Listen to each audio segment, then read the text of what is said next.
पीरे कामिल, Umaira Ahmad का एक मशहूर नॉवेल जो अब आप सुन सकते हैं ऑडियो में भी।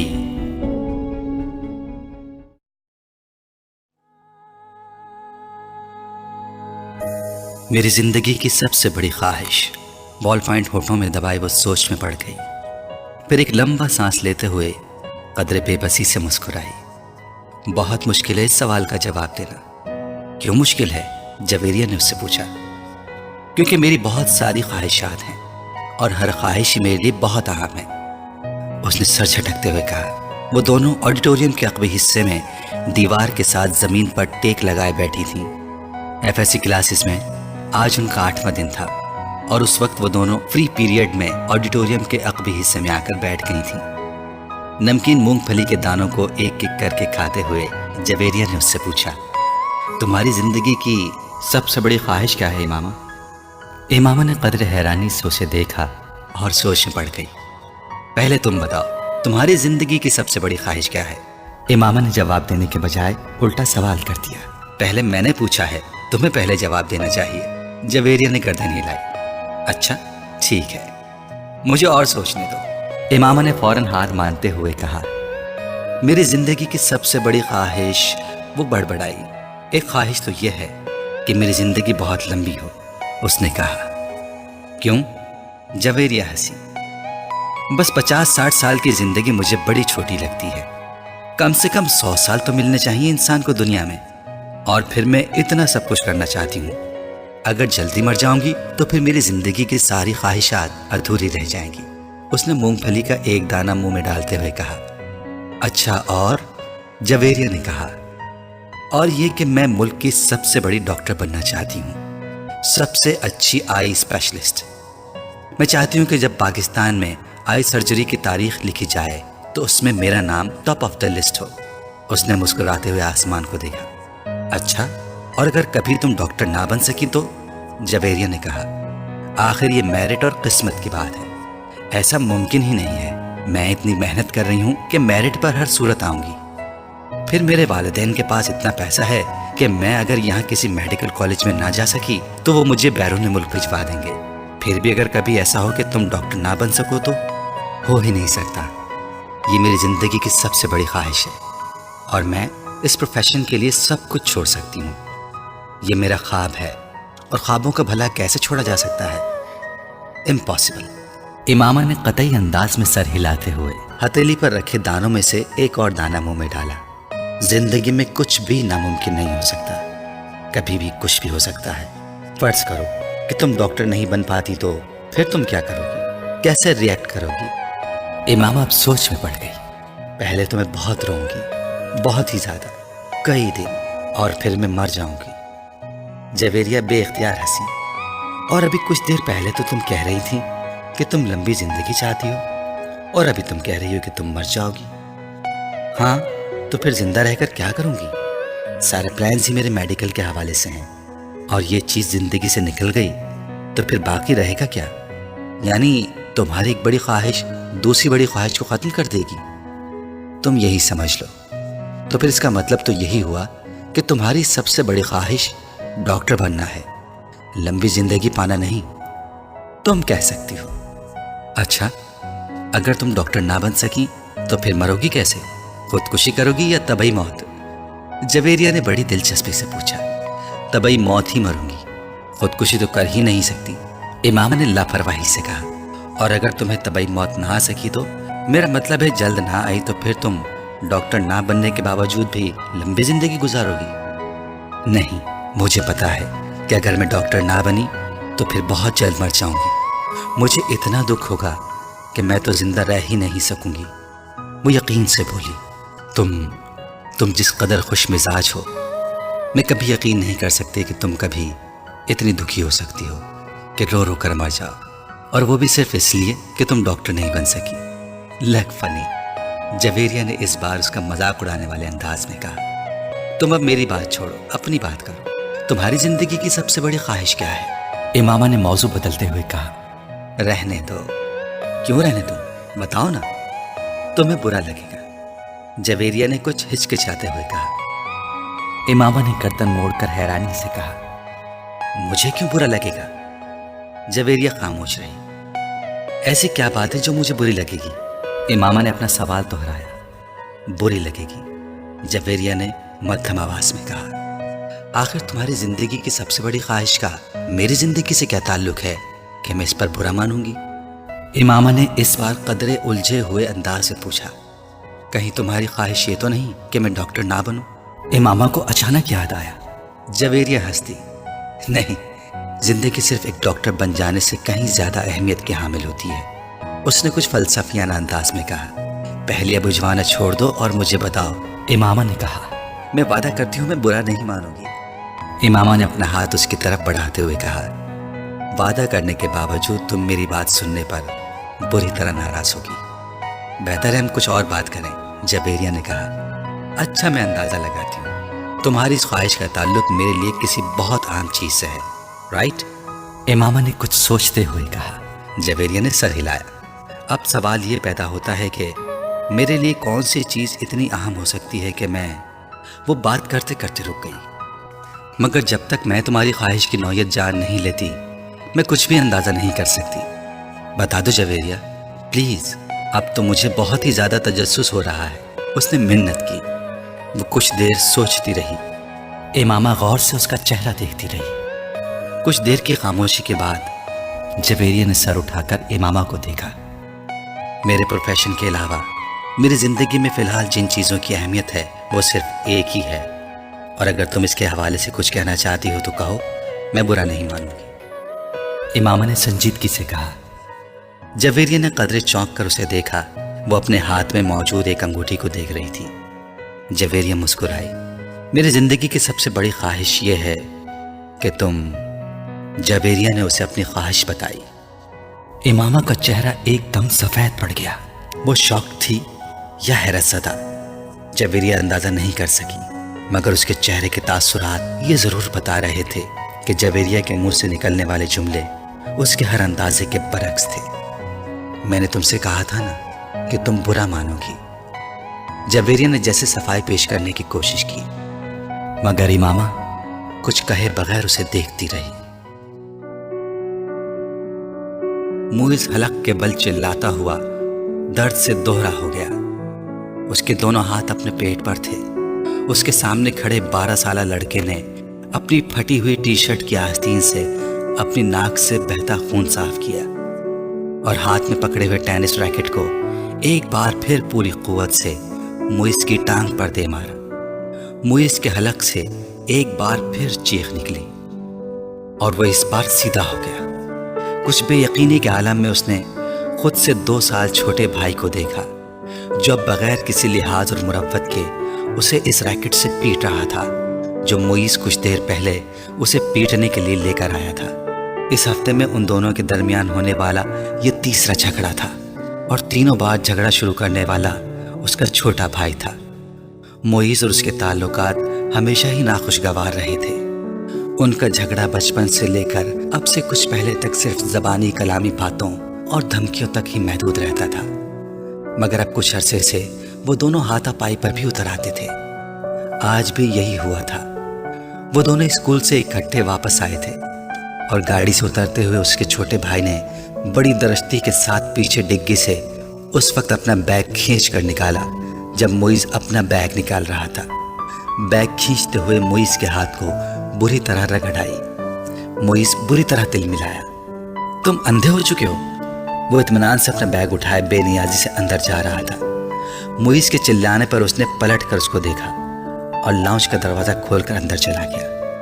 موئز کے تن بدن میں جیسے آگ لگ گئی۔ وہ تیز قدموں سے اس کے پیچھے اندر چلا گیا۔ اگر دوبارہ تم نے ایسی حرکت کی تو میں تمہارا ہاتھ توڑ دوں گا۔ اس کے قریب پہنچتے ہوئے موئز ایک بار پھر دہاڑا۔ اس نے بیگ کندھے سے اتار کر نیچے رکھ دیا اور دونوں ہاتھ کمر پر رکھ کر کھڑا ہو گیا۔ نکالوں گا۔ تم کیا کرو گے؟ ہاتھ توڑو گے؟ اتنی ہمت ہے؟ یہ میں تمہیں اس وقت بتاؤں گا جب تم دوبارہ یہ حرکت کرو گے۔ موئز اپنے کمرے کی طرف بڑھا، مگر اس کے بھائی نے پوری قوت سے اس کا بیگ کھینچتے ہوئے اسے رکنے پر مجبور کر دیا۔ نہیں، تم مجھے ابھی بتاؤ۔ اس نے موئز کا بیگ اٹھا کر دور پھینک دیا۔ موئز کا چہرہ سرخ ہو گیا۔ اس نے زمین پر پڑا ہوا اپنے بھائی کا بیگ اٹھا کر دور اچھال دیا۔ ایک لمحے کے انتظار کیے بغیر اس کے بھائی نے پوری قوت سے معیز کی ٹانگ پر ٹھوکر مار دی۔ جواباً اس نے پوری قوت سے چھوٹے بھائی کے منہ پر مکہ مارا جو اس کی ناک پر لگا۔ اگلے ہی لمحے اس کی ناک سے خون ٹپکنے لگا۔ اتنے شدید حملے کے باوجود اس کے حلق سے کوئی آواز نہیں نکلی تھی۔ اس نے معیز کی ٹائی کھینچتے ہوئے اس کا گلا دبانے کی کوشش کی۔ معیز نے جواباً اس کی شرٹ کو کالر سے کھینچا۔ اسے شرٹ کے پھٹنے کی آواز آئی۔ اس نے پوری قوت سے اپنے چھوٹے بھائی کے پیٹ میں مکہ مارا۔ اس کے بھائی کے ہاتھ سے اس کی ٹائی نکل گئی۔ ٹھہرو، میں تمہیں اب تمہارا ہاتھ توڑ کر دکھاتا ہوں۔ معیز نے اسے گالیاں دیتے ہوئے لاؤنج کے کونے میں پڑے ہوئے ایک ریکٹ کو اٹھا لیا۔ اپنے چھوٹے بھائی کو مارنے کی کوشش کی، مگر اگلے ہی لمحے ریکٹ اس کے بھائی کے ہاتھ میں تھا۔ اس نے پوری قوت سے گھما کر اتنی برق رفتاری کے ساتھ اس ریکٹ کو معیز کے پیٹ پر مارا کہ وہ سنبھل یا خود کو بچا بھی نہ سکا۔ اس نے یکے بعد دیگر اس کی کمر اور ٹانگ پر ریکٹ برسا دیے۔ اندر سے ان دونوں کا بڑا بھائی اشتعال کے عالم میں باہر لاؤنج میں آ گیا۔ کیا تکلیف ہے تم دونوں کو؟ گھر میں آتے ہی ہنگامہ شروع کر دیتے ہو۔ اس کو دیکھتے ہی چھوٹے بھائی نے اٹھا ہوا ریکٹ نیچے کر لیا تھا۔ اور تمہیں شرم نہیں آتی اپنے بڑے بھائی کو مارتے ہو؟ اس کی نظر اب اس کے ہاتھ میں پکڑے ریکٹ پر گئی۔ نہیں آتی، اس نے بڑی ڈھٹائی کے ساتھ کہتے ہوئے ریکٹ ایک طرف اچھال دیا اور بڑی بے خوفی سے کچھ فاصلے پر پڑا ہوا اپنا بیگ اٹھا کر اندر جانے لگا۔ معیز نے بلند آواز میں سیڑھیاں چڑھتے ہوئے اپنے چھوٹے بھائی سے کہا، تم کو اس کا خمیازہ بھگتنا پڑے گا۔ وہ ابھی تک اپنی ٹانگ سہلا رہا تھا۔ Sure, why not? ایک عجیب سی مسکراہٹ کے ساتھ سیڑھیوں کے آخری سرے پر رک کر اس نے معیز سے کہا، اگلی بار تم بیٹ لے کر آنا۔ ٹینس ریکٹ سے کچھ مزہ نہیں آیا، تمہاری کوئی ہڈی نہیں ٹوٹی۔ معیز کو اشتعال آ گیا، تم اپنی ناک سنبھالو، وہ یقیناً ٹوٹ گئی ہوگی۔ معیز غصے کے عالم میں سیڑھیوں کو دیکھتا رہا جہاں کچھ دیر پہلے وہ کھڑا تھا۔ مسز سمانتھا رچرڈز نے دوسری رو میں کھڑکی کے ساتھ پہلی کرسی پر بیٹھے ہوئے اس لڑکے کو چوتھی بار گھورا۔ وہ اس وقت بھی بڑی بے نیازی سے کھڑکی سے باہر دیکھنے میں مصروف تھا۔ وقتاً فوقتاً وہ باہر سے نظریں ہٹاتا، ایک نظر مسز سمانتھا کو دیکھتا، اس کے بعد پھر اسی طرح باہر جھانکنے لگتا۔ اسلام آباد کے ایک غیر ملکی اسکول میں وہ آج پہلے دن اس کلاس کی بایولوجی پڑھانے کے لیے آئی تھی۔ وہ ایک ڈپلومیٹ کی بیوی تھی اور کچھ دن پہلے ہی اسلام آباد اپنے شوہر کے ساتھ آئی تھی۔ ٹیچنگ ان کا پروفیشن تھا اور جس ملک میں ان کے شوہر کی پوسٹنگ ہوئی وہ وہاں سفارت خانے سے منسلک اسکولز میں پڑھاتی رہیں۔ اس سے پہلے بایولوجی پڑھانے والی ٹیچر مسز میرین کی اسکیم آف ورک کو ہی جاری رکھتے ہوئے انہوں نے کلاس کے ساتھ کچھ ابتدائی تعارف اور گفتگو کے بعد دل اور نظام دوران خون کی ڈائیگرام رائٹنگ بورڈ پر بناتے ہوئے اسے سمجھانا شروع کیا۔ ڈائیگرام کی وضاحت کرتے ہوئے انہوں نے اس لڑکے کو کھڑکی سے باہر جھانکتے ہوئے دیکھا۔ پرانی تکنیک کا استعمال کرتے ہوئے اپنی نظریں اس لڑکے پر مرکوز رکھتے ہوئے انہوں نے اچانک بولنا بند کر دیا۔ کلاس میں یکدم خاموشی سی چھا گئی۔ اس لڑکے نے سر گھما کر اندر دیکھا۔ مسز سمانتھا رچرڈ سے اس کی نظریں ملیں۔ مسز سمانتھا مسکرائیں اور ایک بار پھر انہوں نے اپنا لیکچر شروع کر دیا۔ کچھ دیر تک انہوں نے اسی طرح بولتے ہوئے اپنی نظریں اس لڑکے پر رکھی جو اب اپنے سامنے پڑی نوٹ بک پر کچھ لکھنے میں مصروف تھا۔ اس کے بعد مسز سمانتھا نے اپنی توجہ کلاس میں موجود دوسرے اسٹوڈنٹس پر مرکوز کر لی۔ ان کا خیال تھا کہ وہ خاصا شرمندہ ہو چکا ہے، دوبارہ باہر نہیں دیکھے گا، مگر صرف 2 منٹ بعد ہی انہوں نے اسے ایک بار پھر کھڑکی سے باہر متوجہ دیکھا۔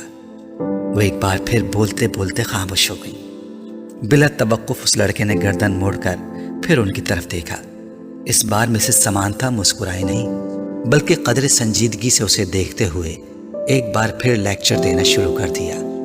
چند لمحے گزرنے کے بعد انہوں نے رائٹنگ بورڈ کو دیکھنے کے بعد دوبارہ اس لڑکے کو دیکھا تو وہ ایک بار پھر کھڑکی سے باہر کچھ دیکھنے میں مصروف تھا۔ اس بار غیر محسوس طور پر ان کے چہرے پر کچھ ناراضگی نمودار ہوئی اور وہ کچھ جھنجھلاتے ہوئے خاموش ہوئی، اور ان کے خاموش ہوتے ہی اس لڑکے نے کھڑکی کے باہر سے اپنی نظریں ہٹا کر ان کی طرف دیکھا۔ اس بار اس لڑکے کے ماتھے پر بھی کچھ شکنیں تھیں۔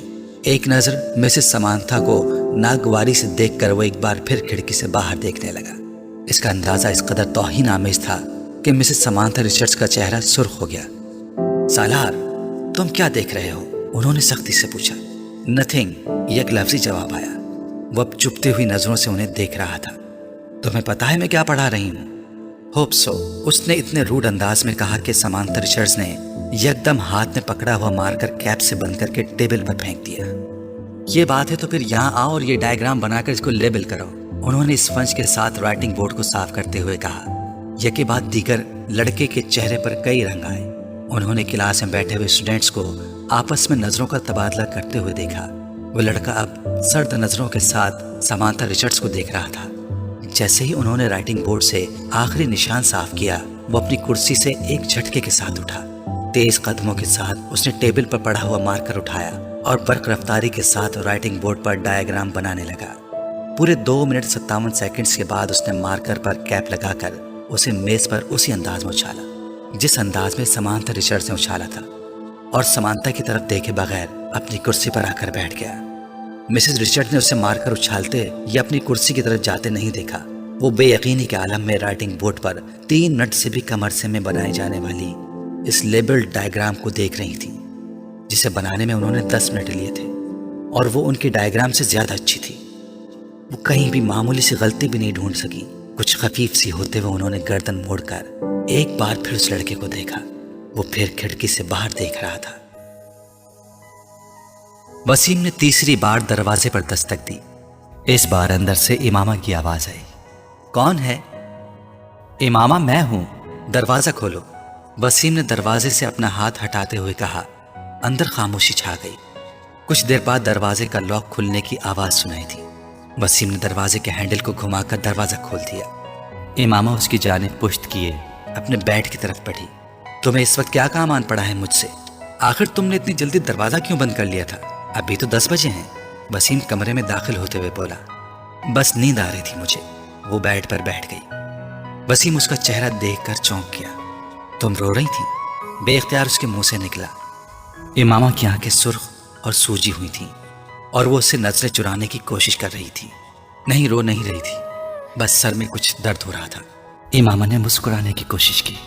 वसीम ने उसके पास बैठते हुए उसका हाथ पकड़कर टेम्परेचर चेक करने की कोशिश की। कहीं बुखार तो नहीं है? उसने कुछ तशवीश भरे अंदाज में कहा और फिर हाथ छोड़ दिया। बुखार तो नहीं है, तो फिर तुम कोई टैबलेट ले लेती। मैं ले चुकी हूँ। अच्छा, तुम सो जाओ, मैं बातें करने आया था, मगर अब इस हालत में क्या बातें करूंगा तुमसे। वसीम ने कदम बाहर की तरफ बढ़ाते हुए कहा। इमामा ने उसे रोकने की कोशिश नहीं की। वो खुद भी उठकर उसके पीछे गई और वसीम के बाहर निकलते ही उसने दरवाजे को फिर लॉक कर लिया। बेड पर औंधे मुंह लेटकर उसने तकिए में मुंह छुपा लिया। वो एक बार फिर हिचकियों के साथ रो रही थी।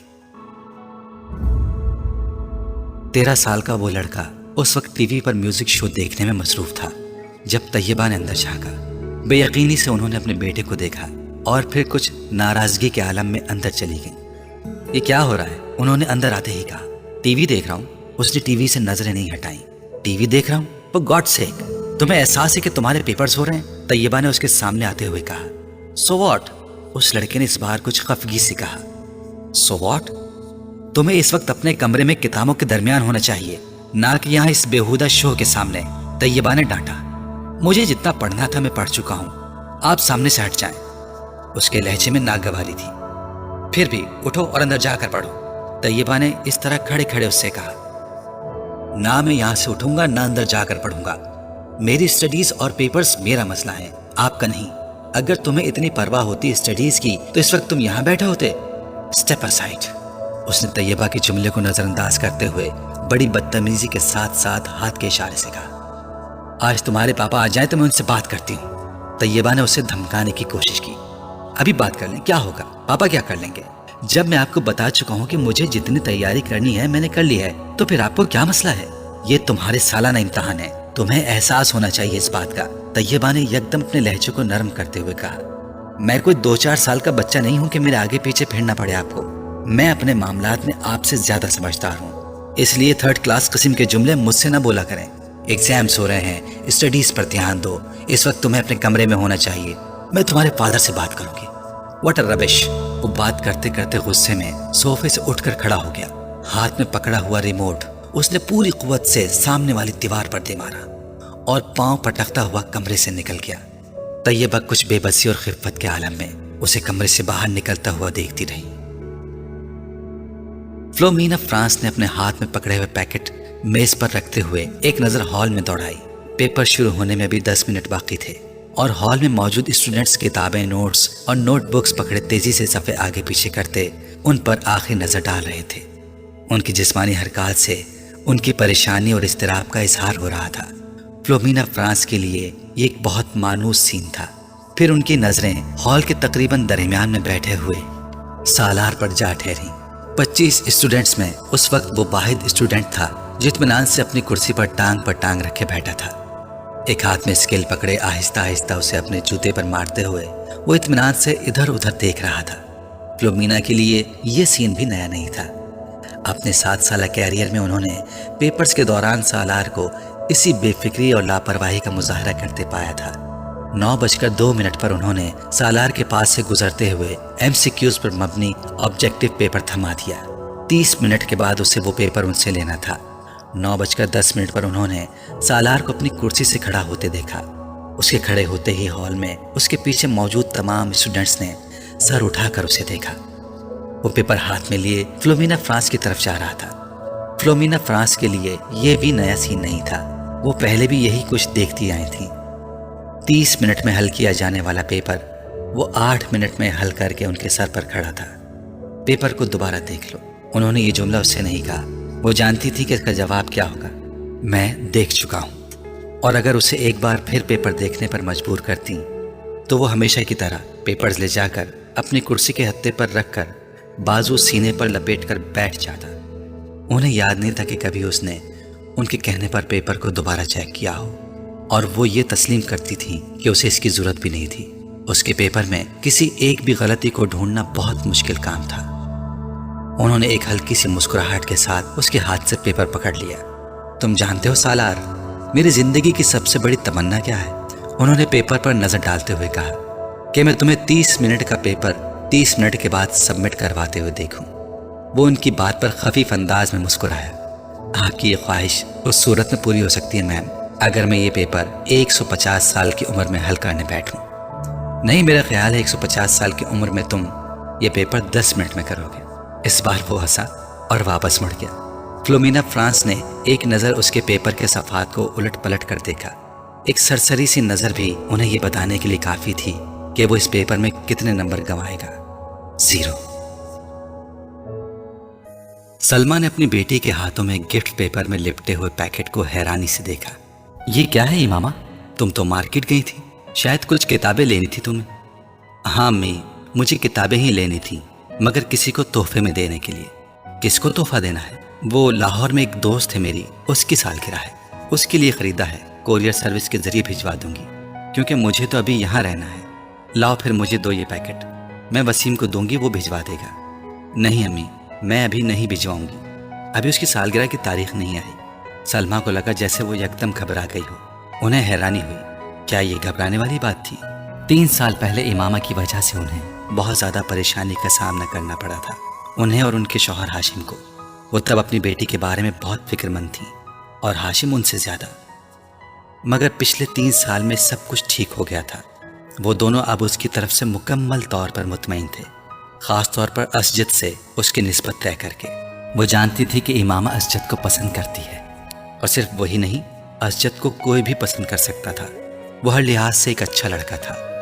वो ये भी जानती थी कि असजद से निस्बत तय होने पर बहुत खुश हुई थी। असजद और उसके दरमियान पहले भी खासी दोस्ती और बेतकल्लुफ़ी थी, मगर बाज़ दफ़ा उन्हें लगता जैसे वो वक्त गुजरने के साथ साथ बहुत चुप होती जा रही है। वो पहले ऐसी नहीं थी, मगर अब वो स्कूल जाने वाली बच्ची भी तो नहीं रही, मेडिकल कॉलेज की स्टूडेंट है, फिर वक्त भी कहाँ होता है उसके पास। सलमा हमेशा खुद को तसल्ली दे लेती, वो उनकी सबसे छोटी बेटी थी। बड़ी दोनों बेटियों की वो शादी कर चुकी थी, एक बेटे की भी शादी कर चुकी थी, जबकि 2 बेटे और इमामा गैर शादीशुदा थे। अच्छा ही है कि ये संजीदा होती जा रही है। लड़कियों के लिए संजीदगी अच्छी होती है, उन्हें जितनी जल्दी अपनी जिम्मेदारियों का एहसास हो जाए उतना ही अच्छा है। सलमा ने गहरी सांस लेते हुए इमामा से नजरें हटा ली। वो छुट्टियों में घर आई हुई थी और जितने दिन वो यहाँ रहती उनकी नजरें उसी पर मरकूज रहती। पता नहीं ये साजिद कहाँ रह गया, जो भी काम उसके जिम्मे लगाओ बस भूल ही जाओ। انہیں اچانک اپنے ملازم کا خیال آیا جس کے پیچھے وہ لاؤنج میں آئی تھی۔ بڑبڑاتے ہوئے وہ لاؤنج سے نکل گئیں۔ یہ نیو ایئر نائٹ تھی۔ نیا سال شروع ہونے میں 30 منٹ باقی تھے۔ 10 لڑکوں پر مشتمل 14-15 سال کے لڑکوں کا وہ گروپ پچھلے 2 گھنٹوں سے اپنے موٹر سائیکلز پر شہر کے مختلف سڑکوں پر اپنے کرتب دکھانے میں مصروف تھا۔ ان میں سے چند نے اپنے ماتھے پر چمکدار بینڈز باندھے ہوئے تھے جن پر نئے سال کے حوالے سے مختلف پیغامات درج تھے۔ وہ لوگ 1 گھنٹہ پہلے پوش علاقے کی ایک بڑی سپر مارکیٹ میں موجود تھے اور وہاں وہ مختلف لڑکوں پر آوازیں کستے رہے تھے، اپنی بائکس پر سوار مختلف چکر لگا رہے تھے۔ ان کے پاس فائر کریکرز موجود تھے جنہیں وہ وقتاً فوقتاً چلا رہے تھے۔ 11:15 بجے وہ جم خانہ کے باہر موجود تھے جہاں پارکنگ لاٹ گاڑیوں سے بھر چکا تھا۔ یہ گاڑیاں ان لوگوں کی تھیں جو جم خانے میں نئے سال کے سلسلے میں ہونے والی ایک پارٹی میں آئے تھے۔ ان لڑکوں کے پاس بھی اس پارٹی کے دعوتی کارڈ موجود تھے کیونکہ ان میں سے تقریباً تمام کے والدین جم خانے کے ممبرز تھے۔ وہ لڑکے اندر پہنچے تو 11:55 ہو رہے تھے۔ چند منٹوں بعد ڈانس فلور سمیت تمام جگہوں کی لائٹس آف ہو جاتی تھیں اور اس کے بعد باہر لان میں آتش بازی کے ایک مظاہرے کے ساتھ نیا سال شروع ہونے پر لائٹس آن ہونا تھی۔ اس کے بعد تقریباً تمام رات وہاں رقص کے ساتھ ساتھ شراب پی جاتی جس کا اہتمام نئے سال کی اس تقریب کے لیے جم خانہ کی انتظامیہ خاص طور پر کرتی تھی۔ لائٹس آف ہوتے ہی وہاں ایک طوفان بدتمیزی کا آغاز ہو جاتا تھا اور وہاں موجود لوگ اسی طوفان بدتمیزی کے لیے وہاں آتے تھے۔ 15 سالہ وہ لڑکا بھی 10 لڑکوں کے اس گروپ کے ساتھ آنے کے بعد اس وقت ڈانس فلور پر راک بیٹ پر ڈانس کر رہا تھا۔ ڈانس میں اس کی مہارت قابل دید تھی۔ 12 بجنے میں 10 سیکنڈ رہ جانے پر لائٹس آف ہو گئیں اور ٹھیک 12 بجے لائٹس یکدم دوبارہ آن کر دی گئی۔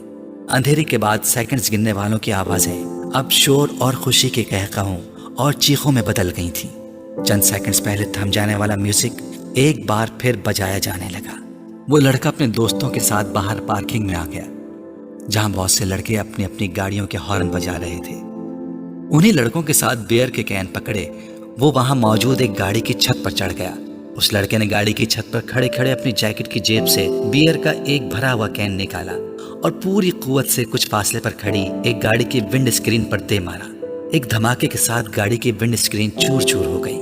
وہ لڑکا اطمینان کے ساتھ اپنے بائیں ہاتھ میں پکڑا کین پیتا رہا۔ وہ پچھلے آدھے گھنٹے سے کامران کو ویڈیو گیم کھیلتے ہوئے دیکھ رہا تھا۔ اسکرین پر موجود اسکور میں کوئی خاص اضافہ نہیں ہو رہا تھا۔ شاید اس کی وجہ وہ مشکل ٹریک تھا جس پر کامران کو گاڑی ڈرائیو کرنی تھی۔ سالار لاؤنج کے صوفوں میں سے ایک صوفے پر بیٹھا اپنی نوٹ بک پر کچھ لکھنے میں مصروف تھا مگر وقتاً فوقتاً نظر اٹھا کر ٹی وی اسکرین کو بھی دیکھ رہا تھا جہاں کامران اپنی جد و جہد میں مصروف تھا۔ ٹھیک آدھے گھنٹے بعد اس نے نوٹ بک بند کر کے سامنے پڑی میز پر رکھ دی، پھر منہ پر ہاتھ رکھ کر جمائی روکی۔ دونوں ٹانگیں سامنے پڑی میز پر رکھ کر اور دونوں ہاتھوں کی انگلیاں سر کے پیچھے باندھے وہ کچھ دیر اسکرین کو دیکھتا رہا جہاں کامران اپنے تمام چانسز ضائع کرنے کے بعد ایک بار پھر نیا گیم کھیلنے کی تیاری کر رہا تھا۔ کیا پرابلم ہے کامران؟ سالار نے کامران کو مخاطب کیا۔ ایسے ہی نیا گیم لے کر آیا ہوں مگر اسکور کرنے میں بڑی مشکل ہو رہی ہے، کامران نے بیزاری سے کہا۔ اچھا مجھے دکھاؤ۔ اس نے صوفے سے اٹھ کر ریموٹ کنٹرول اس کے ہاتھ سے لے لیا۔ کامران نے دیکھا پہلے 20 سیکنڈ ہی سالار اسے جس اسپیڈ پر دوڑا رہا تھا اسی اسپیڈ پر کامران اب تک نہیں دوڑ پایا تھا۔ جو ٹریک اسے بہت مشکل لگ رہا تھا وہ سالار کے سامنے ایک بچکانہ چیز محسوس ہو رہا تھا۔ 1 منٹ بعد وہ جس اسپیڈ پر گاڑی دوڑا رہا تھا اس اسپیڈ پر کامران کے لیے اس پر نظریں جمانا مشکل ہو گیا، جبکہ سالار اس اسپیڈ پر بھی گاڑی کو مکمل طور پر کنٹرول کیے ہوئے تھا۔ 3 منٹ کے بعد کامران نے پہلی بار گاڑی کو ڈگمگاتے اور پھر ٹریک سے اتر کر دھماکے کے ساتھ تباہ کرتے دیکھا۔ کامران نے کچھ مسکراتے ہوئے مڑ کر سالار کو دیکھا۔ گاڑی کیوں تباہ ہوئی تھی؟ وہ جان گیا تھا کہ ریموٹ اب سالار کے ہاتھ کے بجائے میز پر پڑا تھا۔ وہ اپنی نوٹ بک اٹھائے کھڑا ہو رہا تھا۔ کامران نے سر اٹھا کر اسے دیکھا۔ بہت بورنگ گیم ہے، کامران نے تبصرہ کیا اور کامران کی ٹانگوں کو پھلانگتے ہوئے لاؤنج سے باہر نکل گیا۔ کامران ہونٹ بھینچے 7 ہندسوں پر مبنی اس اسکور کو دیکھ رہا تھا جو اسکرین کے کونے میں جگمگا رہا تھا۔ کچھ نہ سمجھ آنے والے انداز میں اس نے بیرونی دروازے کو دیکھا جس سے وہ غائب ہوا تھا۔ وہ دونوں ایک بار پھر خاموش تھے۔ اسجد کو الجھن ہونے لگی۔ امامہ اتنی کمگو نہیں تھی جتنی اس کے سامنے ہو جاتی تھی۔ پچھلے آدھے گھنٹے میں اس نے گنتی کے لفظ بولے تھے वो उसे बचपन से जानता था। वो बहुत खुश मिजाज थी। उन दोनों की निस्बत ठहराए जाने के बाद भी इब्तदाई साल में उसमें कोई तब्दीली नहीं आई। अजद को उससे बात करके खुशी महसूस हो रही थी। वो बला की हाजिर जवाब थी। मगर पिछले कुछ सालों में वो यकदम बदल गई थी और मेडिकल कॉलेज में जाकर तो ये तब्दीली और भी ज्यादा महसूस होने लगी थी। अजद को बाज दफा यूं महसूस होता जैसे उससे बात करते हुए वो हद दर्जे मोहतात रहती थी। कभी वो उलझी हुई महसूस होती और कभी उसे उसके लहजे में अजीब सी सर्द महरी महसूस होती।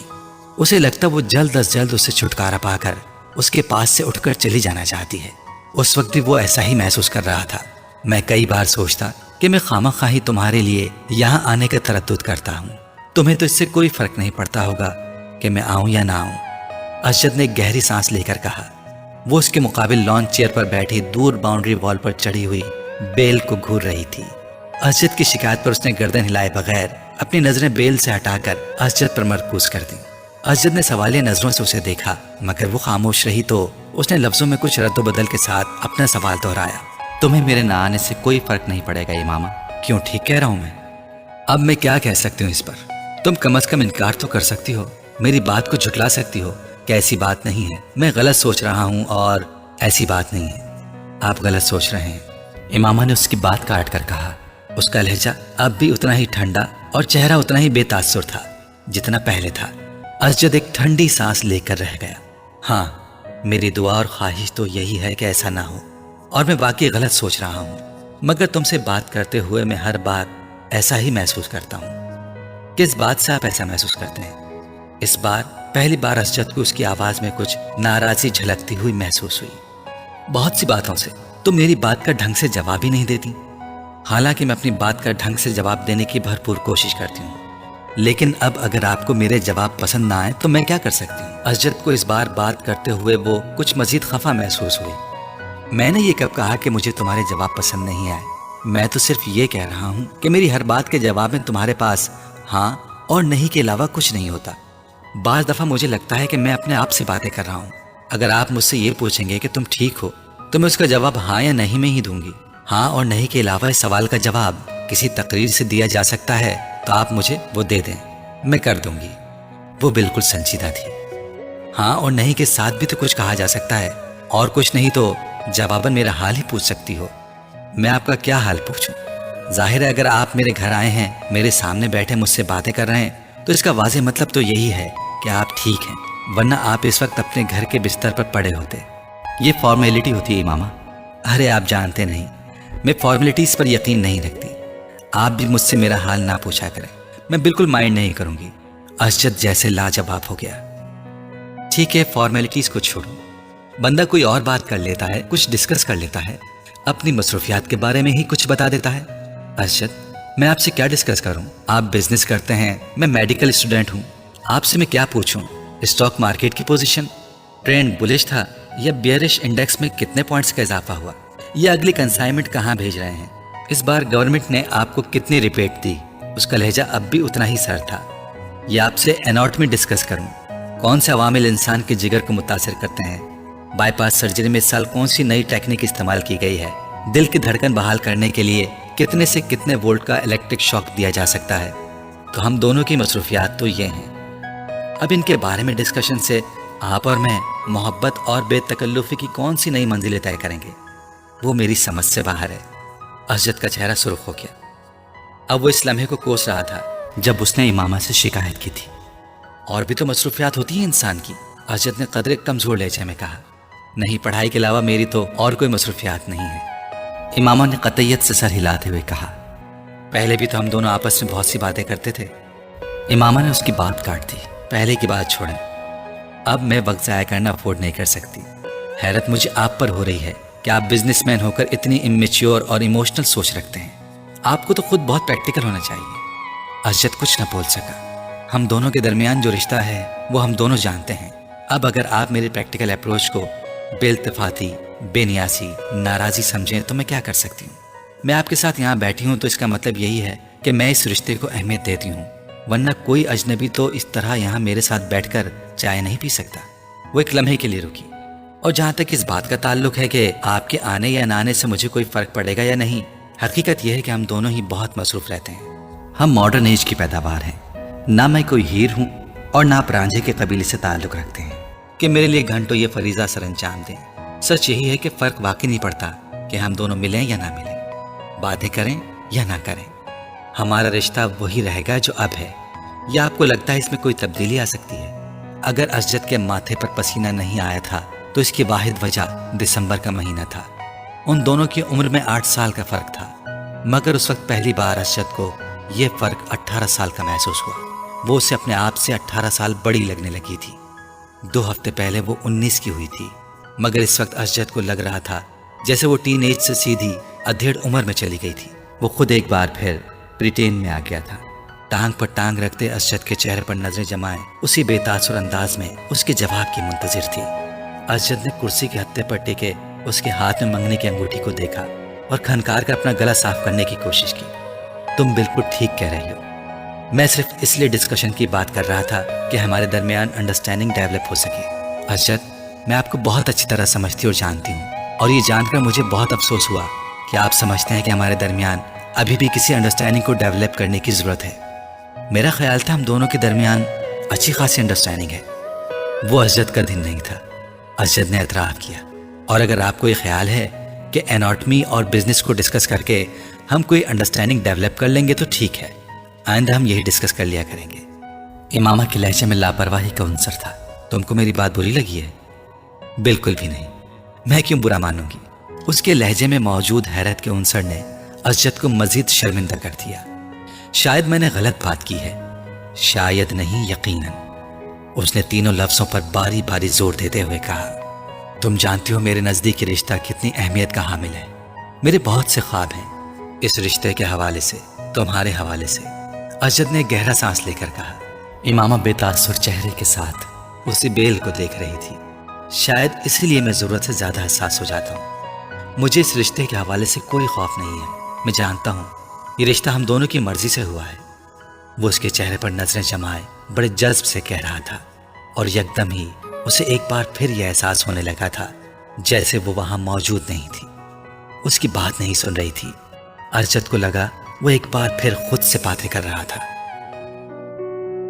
एक बहुत बड़ी कोठी के अकब में मौजूद टैक्सी से म्यूजिक की आवाजें बाहर लॉन तक आ रही थी। बाहर मौजूद कोई भी शख्स टैक्सी के अंदर मौजूद लोगों की कुव्वत बर्दाश्त पर हैरानी का इजहार कर सकता था, लेकिन वो टैक्सी के अंदर मौजूद लोगों की हालत देख लेता तो वो उस हैरान कुन कुव्वत बर्दाश्त की वजह जान जाता। टैक्सी में मौजूद 6 लड़के जिस हालत में थे, उस हालत में उससे ज्यादा तेज और बुलंद म्यूजिक भी उन पर असरअंदाज ना हो सकता था। और जहां तक 7वें लड़के का ताल्लुक था तो वह ऐसी किसी चीज से मुतासिर नहीं होता था। एनेक्सी का वो कमरा उस वक्त धुएं के मरगोलों और अजीब किस्म की बू से भरा हुआ था। कालीन पर एक मशहूर रेस्टोरेंट से लाए गए खानों के खुले हुए डब्बे और डिस्पोजेबल प्लेट्स, चमचे भी पड़े थे। कालीन पर खाने पीने की बची कुची चीजें और हड्डियां भी इधर उधर फेंकी गई थीं। सॉफ्ट ड्रिंक की प्लास्टिक की बोतलें भी इधर उधर लुढ़क रही थीं। केचप की बोतलों से निकलने वाली केचप कालीन को कुछ और बदनुमा बना रही थी। वो 7 लड़के उसी कालीन पर एक दूसरे से कुछ फासले पर विराजमान थे। उनके सामने कालीन पर बियर के खाली कैंस का एक ढेर भी लगा हुआ था। और तफरी का ये सिलसिला वहीं तक नहीं रुका था। उस वक्त वो इन ड्रग्स को इस्तेमाल करने में मसरूफ थे जिनका इंतजाम उनमें से किसी एक ने किया था। पिछले 2 माह में वो तीसरी बार इस एडवेंचर के लिए इकट्ठे हुए थे और 3 मौके पर वो 4 मुख्तलिफ किस्म के ड्रग्स इस्तेमाल कर चुके थे। पहली बार उन्होंने वो ड्रग इस्तेमाल की थी जो उनमें से एक को अपने बाप के दराज से मिली थी। दूसरी बार उन्होंने जो ड्रग्स इस्तेमाल की थी वो उन्होंने अपने एक स्कूल फेलोज के तवस्सुत से इस्लामाबाद के एक क्लब से खरीदी थी। और इस बार वो जो ड्रग इस्तेमाल कर रहे थे वो उन्होंने एक ट्रिप पर रावलपिंडी की एक मार्केट में अफगान से खरीदी थी। तीनों मौक़ों पर उन्होंने उन ड्रग्स के साथ अल्कोहल का इस्तेमाल किया था जिसका हुसूल उनके लिए मुश्किल नहीं था। उस वक्त भी उन 7 लड़कों में से 6 लड़के पूरी तरह नशे में थे। उनमें से एक अभी भी कांपते हाथों के साथ ड्रग्स को सूंघने की कोशिश कर रहा था, जबकि 2 लड़के सिगरेट पीते हुए बाकी लड़कों के साथ टूटी फूटी गुफ्तगू कर रहे थे। सिर्फ 7वां लड़का मुकम्मल तौर पर होश में था। उस लड़के का चेहरा पिंपल्स से भरा हुआ था और उसके गले में मौजूद एक सियाह तंग डोरी में 3-4 तांबे की अजीब सी शक्लों के जेवरात पुरोए हुए थे। एल्विस प्रेस्ले स्टाइल्स के कॉलर वाली एक चेकदार डार्क ब्लू शर्ट के साथ एक बेहुदा सी सुरमई जीन्स पहने हुए था जिसके दोनों घुटनों पर मैडोना का चेहरा पेंट किया गया था। اس نے آنکھیں کھول کر اپنے دائیں طرف موجود لڑکوں پر ایک اچٹتی نظر ڈالی۔ اس کی آنکھیں سرخ ہو رہی تھیں، مگر اس سرخی کے باوجود ایسا کوئی تاثر نہیں دے رہی تھیں کہ وہ باقی لڑکوں کی طرح مکمل طور پر نشے کی گرفت میں تھا۔ چند منٹ انہیں دیکھنے کے بعد اس نے سیدھے ہوتے ہوئے ڈبیا میں موجود باقی ڈرگز کون میں ڈال دی اور ایک چھوٹے سے اسٹرا کے ساتھ اسے سونگھنے لگا۔ کافی دیر بعد اس نے اسٹرا کو ایک طرف پھینک دیا اور اپنے ہاتھ کی پور پر تھوڑی سی ڈرگ رکھ کر زبان کی نوک کے ساتھ کچھ دلچسپی، تجسس مگر احتیاط کے ساتھ اسے چکھا۔ دوسرے ہی لمحے اس نے برق رفتاری کے ساتھ اپنے بائیں جانب تھوکا۔ ڈرگ یقیناً بہت اچھی کوالٹی کی تھی۔ اس کی آنکھیں اب پہلے سے زیادہ سرخ ہو رہی تھیں، مگر ابھی بھی وہ اپنے ہوش و حواس میں تھا۔ اس کے چہرے کے تاثرات سے اندازہ ہو رہا تھا کہ وہ اپنی سرگرمی سے کچھ زیادہ محظوظ نہیں ہوا۔ 1-2 منٹ کے بعد اس نے اپنے پاس قالین پر پڑے ہوئے بیئر کے کین سے چند گھونٹ لیتے ہوئے ڈرگز کے ذائقے کو صاف کرنے کی کوشش کی۔ کین رکھنے کے بعد وہ چند منٹ تک کون میں موجود ڈرگز کو دیکھتا رہا۔ 2 سے 6 لڑکے اس وقت نشے میں پوری طرح دھت کارپیٹ پر اوندھے سیدھے پڑے تھے، مگر وہ اب بھی اسی طرح بیٹھا کین میں موجود بیئر کے گھونٹ لیتے ہوئے پرسوچ انداز میں ان سب کو دیکھتا رہا۔ اس کی آنکھیں اب متورم ہو رہی تھیں، مگر ان میں موجود چمک بتا رہی تھی کہ وہ ابھی بھی مکمل طور پر نشے میں نہیں ہے۔ یہ اس کے ساتھ تیسری بار ہوا تھا۔ پہلی 2 بار ڈرگز استعمال کرنے کے بعد وہ اسی طرح بیٹھا رہا تھا، جبکہ اس کے دوست بہت جلد نشے میں دھت ہوئے تھے۔ رات کے پچھلے پہر وہ ان لوگوں کو اسی حالت میں چھوڑ کر خود گھر آ گیا تھا۔ آج بھی وہ یہی کرنا چاہتا تھا۔ کمرے کے اندر موجود ڈرگ کی بو سے اب پہلی بار وہ الجھنے لگا۔ اس نے کھڑے ہونے کی کوشش کی اور وہ لڑکھڑایا۔ اپنی لڑکھڑاہٹ پر قابو پاتے ہوئے وہ سیدھا کھڑا ہو گیا۔ نیچے جھک کر اس نے کارپیٹ سے کی رنگ، والیٹ اور کریڈٹ کارڈ اٹھائے۔ پھر آگے بڑھ کر اس نے اسٹیریو کو بند کر دیا۔ اپنی متورم اور سرخ آنکھوں سے اس نے کمرے میں ایک نظر دوڑائی، یوں جیسے وہ کوئی چیز یاد کرنے کی کوشش کر رہا ہو۔ پھر وہ کمرے کے دروازے کی طرف بڑھ گیا۔ ایک بار پھر نیچے بیٹھ کر اسے جاکرز پہنے، ان کے تسموں کو ٹخنوں کے گرد لپیٹ کر گرہ باندھی۔ پھر دروازے کا لاک کھول کر وہ باہر نکل گیا۔ روشنی سے یکدم وہ کوریڈور کی تاریکی میں آ گیا تھا۔ اندھیرے میں اپنا راستہ ڈھونڈتے ہوئے وہ انیکسی کے بیرونی دروازے کو کھولتا ہوا باہر لان میں آ گیا۔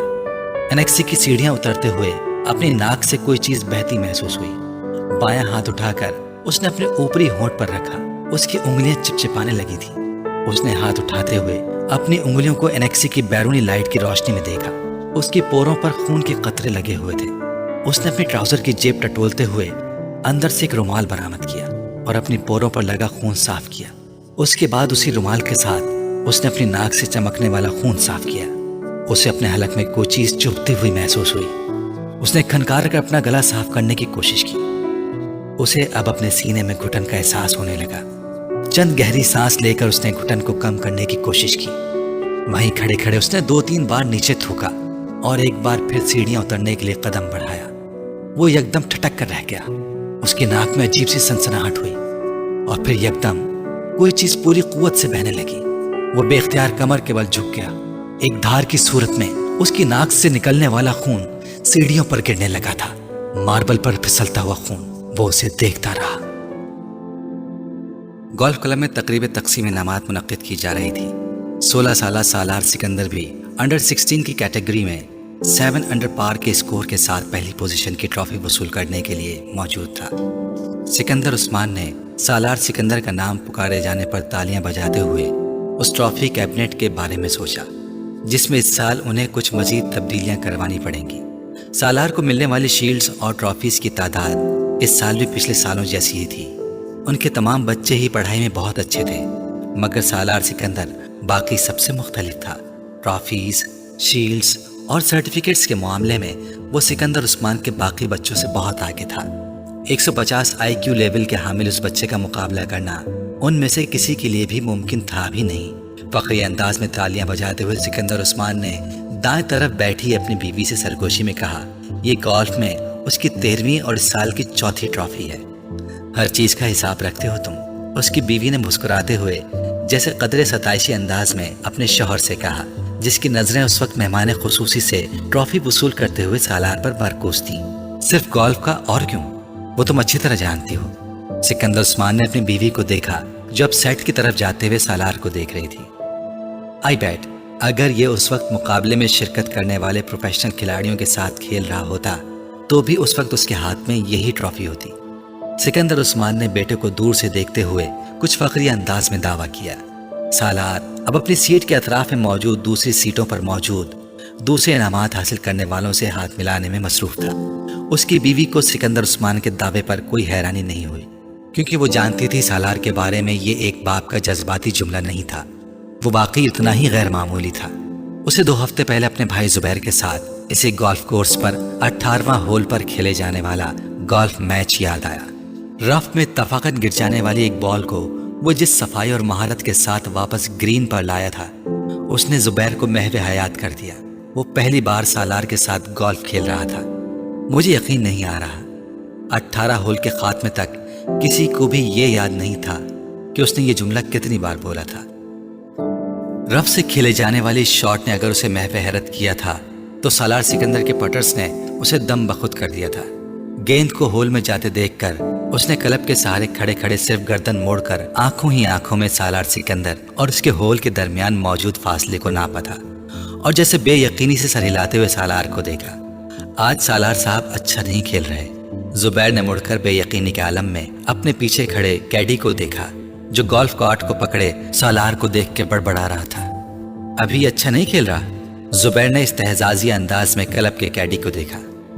हाँ साहब, वरना बॉल कभी रफ में ना जाती, कैडी ने बड़े मामूली अंदाज में उन्हें बताया। आप आज यहाँ पहली बार खेल रहे हैं, और सालार साहब पिछले 7 साल से यहाँ खेल रहे हैं। मैं इसीलिए कह रहा हूँ कि आज वो अच्छा नहीं खेल रहे। कैडी ने जुबैर की मालूमात में इजाफा किया, और जुबैर ने अपनी बहन को देखा जो फखरी अंदाज में मुस्कुरा रही थी।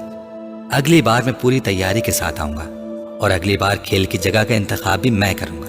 जुबैर ने कुछ खिफ़्फ़त के आलम में अपनी बहन के साथ सालार की तरफ जाते हुए देखा। एनी टाइम एनी प्लेस, उन्होंने सालार की तरफ अपने भाई को पूरा एतमाद अंदाज में चैलेंज करते हुए कहा। मैं तुम्हें इस वीकेंड पर टीए और डीए के साथ कराची बुलवाना चाहता हूँ, उन्होंने सालार के करीब पहुंचकर हल्के फुल्के अंदाज में कहा। सालार मुस्कुराया। किस लिए? मेरे बिहाफ पर तुम्हें कराची चैम्बर ऑफ कॉमर्स के सदर के साथ एक मैच खेलना है। मैं इस बार इलेक्शंस में उससे हारा हूँ। वो अगर किसी से गोल्फ का मैच हार गया तो उसे हार्ट अटैक हो जाएगा, और वो भी एक बच्चे के हाथों।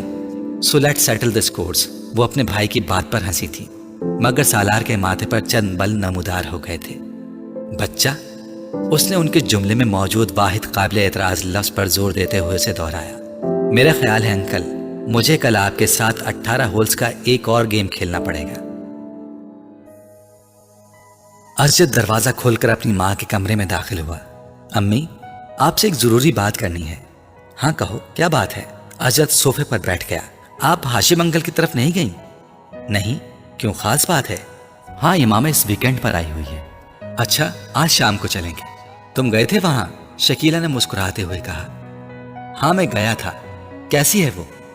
इस बार तो खासे अरसे बाद आई है, शकीला को याद आया। हाँ, 2 माह बाद। शकीला को अरशद कुछ उलझा हुआ लगा। कोई मसला है?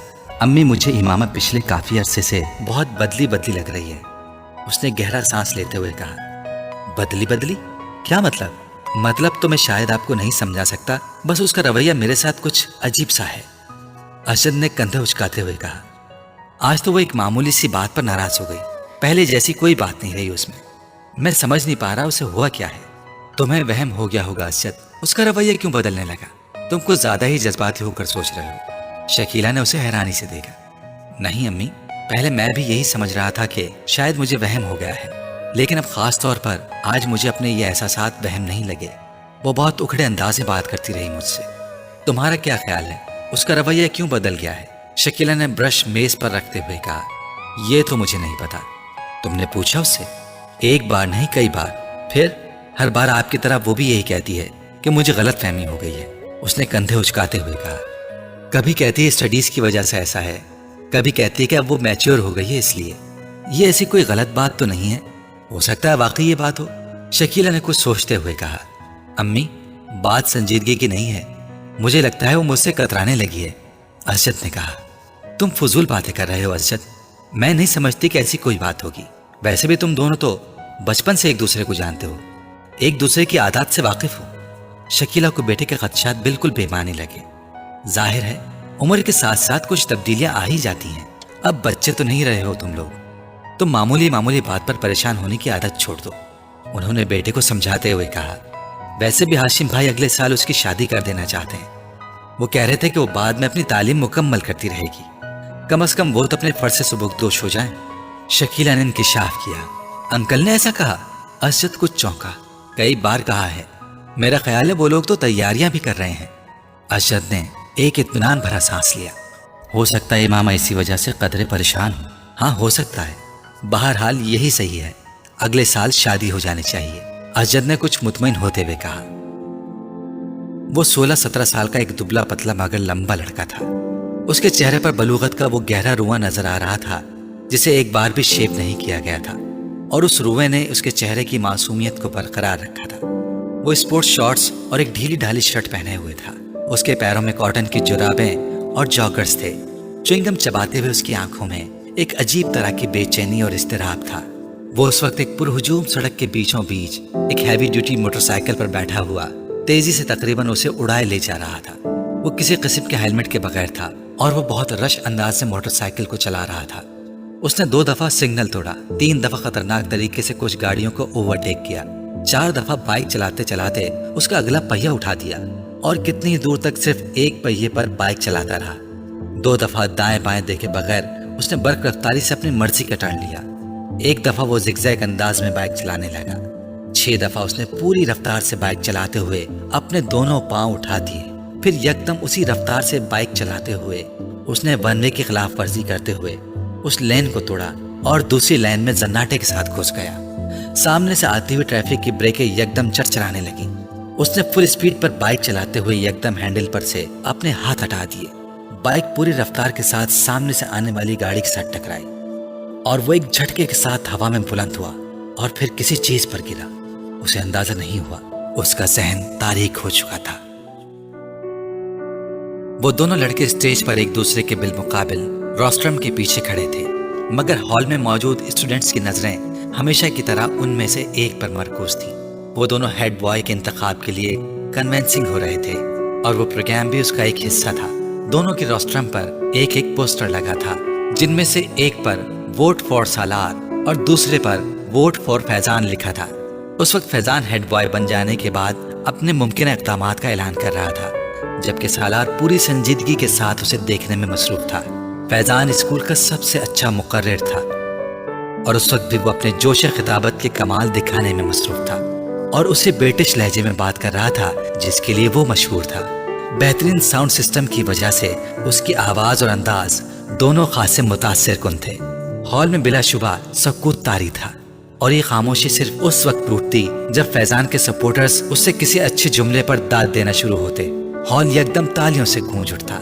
آدھے گھنٹے بعد جب وہ اپنے لیے ووٹ کی اپیل کرنے کے بعد خاموش ہوا تو ہال میں اگلے منٹ تک تالیاں اور سیٹیاں بجتی رہیں۔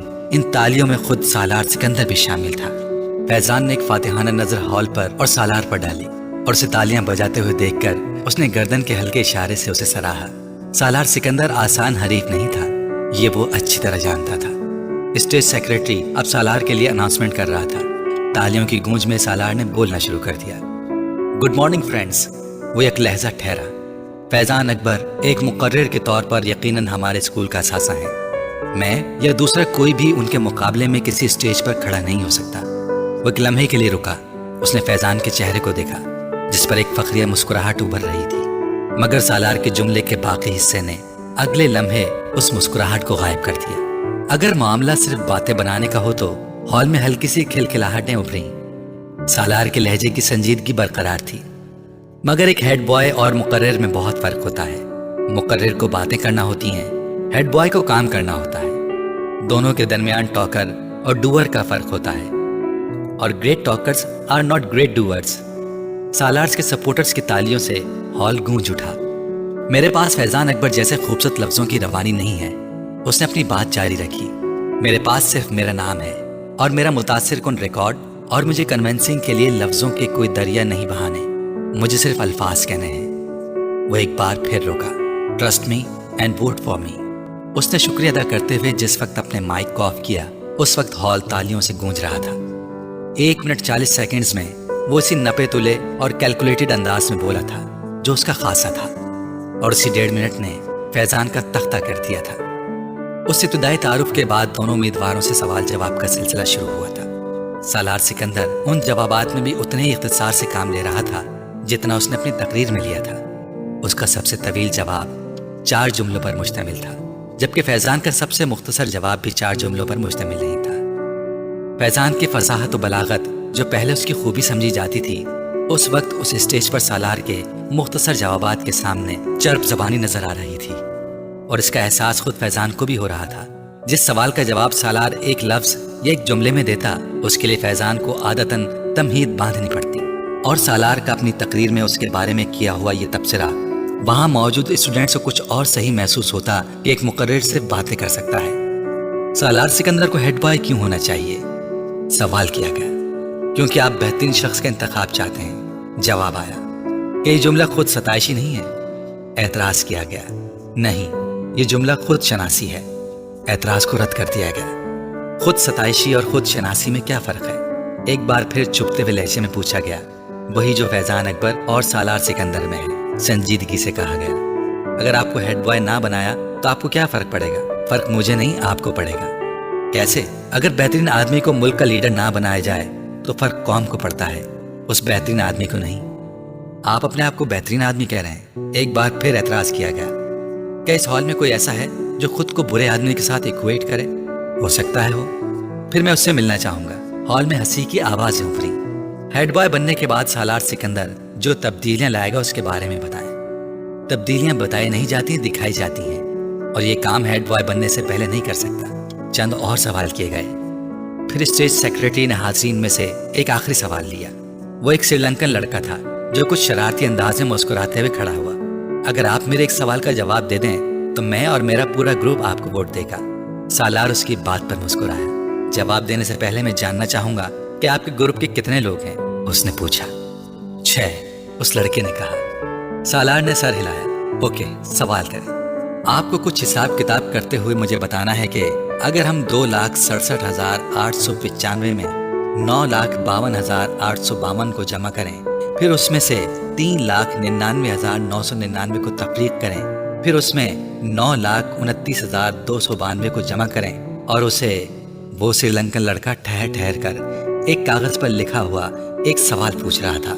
6 के साथ ज़रब दें, फिर उसे 2 के साथ तकसीम करें और जवाब में 4,92,359 को जमा कर दें तो क्या जवाब आएगा? वो लड़का अपनी बात मुकम्मल न कर सका। 81,42,473 बड़ी बर्क रफ्तारी के साथ सालार ने जवाब दिया। उस लड़के ने कागज पर एक नजर दौड़ाई और फिर कुछ बेयकीनी से सर हिलाते हुए तालियां बजाने लगा। फैजान अकबर को उस वक्त अपना आप एक एक्टर से ज्यादा नहीं लगा। पूरा हॉल उस लड़के के साथ तालियां बजाने में मसरूफ था। फैजान अकबर को पूरा प्रोग्राम एक मजाक महसूस होने लगा। 1 घंटे बाद जब वो सालार सिकंदर से पहले उस स्टेज से उतर रहा था तो वो जानता था कि वो मुकाबले से पहले ही मुकाबला हार चुका था। 150 के IQ लेवल वाले उस लड़के से उसे जिंदगी में इससे पहले कभी इतना हसद महसूस नहीं हुआ। इमामा आबा, आप लाहौर कब जाएंगी? वो अपने नोट्स को देखते हुए चौंकी। सर उठाकर उसने साद को देखा। वो साइकिल की रफ्तार को अब बिल्कुल आहिस्ता किए उसके गिर्द चक्कर लगा रहा था। कल? क्यों? तुम क्यों पूछ रहे हो? इमामा ने अपनी फाइल बंद करते हुए कहा। जब आप चली जाती हैं तो मैं आपको बहुत मिस करता हूँ। वो बोला। क्यों? इमामा ने मुस्कुराते हुए पूछा। क्योंकि आप मुझे बहुत अच्छी लगती हैं और आप मेरे लिए बहुत से खिलौने लाती हैं और आप मुझे सैर करवाने ले जाती हैं और आप मेरे साथ खेलती हैं, इसलिए। उसने तफसीली जवाब दिया। आप मुझे अपने साथ लाहौर नहीं ले जा सकती? इमामा अंदाजा नहीं कर सकी ये तजवीज़ थी या सवाल। मैं कैसे ले जा सकती हूँ? मैं तो खुद हॉस्टल में रहती हूँ, तुम कैसे रहोगे वहाँ? इमामा ने जवाब दिया। साथ साइकिल चलाते हुए कुछ सोचने लगा। फिर उसने कहा, तो फिर आप जल्दी यहाँ आया करें। अच्छा, जल्दी आया करूँगी, इमामा ने मुस्कुराते हुए कहा। तुम ऐसा किया करो कि मुझसे फ़ोन पर बात कर लिया करो, मैं फ़ोन किया करूँगी तुम्हें। हाँ, ये ठीक है। साथ को उसकी तजवीज़ पसंद आई। साइकिल की रफ्तार में इजाफा करते हुए वो लॉन के लंबे लंबे चक्कर काटने लगा। इमामा बेदिहानी के आलम में उसे देखने लगी। वो उसका भाई नहीं था। 10 साल साथ 5 साल पहले उनके घर आया था। कहाँ से आया था उसके बारे में वो नहीं जानती थी, क्योंकि उसे इसके बारे में उस वक्त कोई तजस्सुस नहीं हुआ था। मगर क्यों लाया गया था ये वो अच्छी तरह जानती थी। साद अब 10 साल का था और वो घर में बिल्कुल घुल मिल गया था। इमामा से वो सबसे ज्यादा मायूस था। इमामा को अक्सर उस पर तरस आता। तरस की वजह उसका लावारिस होना नहीं था, तरस की वजह उसका मुस्तकबिल था। उसके 2 चचाओं और एक ताया के घर भी उस वक्त उसी तरह के गोद लिए हुए बच्चे पल रहे थे। उनके मुस्तकबिल पर भी तरस खाने पर मजबूर थी। फाइल हाथ में पकड़े साइकिल पर लॉन में घूमते साथ पर नजरें जमाए वो किसी गहरी सोच में डूबी हुई थी। उसे देखते हुए वो इस तरह की बहुत सी सोचों में उलझ जाती थी, मगर उसके पास कोई हल नहीं था। वो इसलिए कि कुछ नहीं कर सकती थी।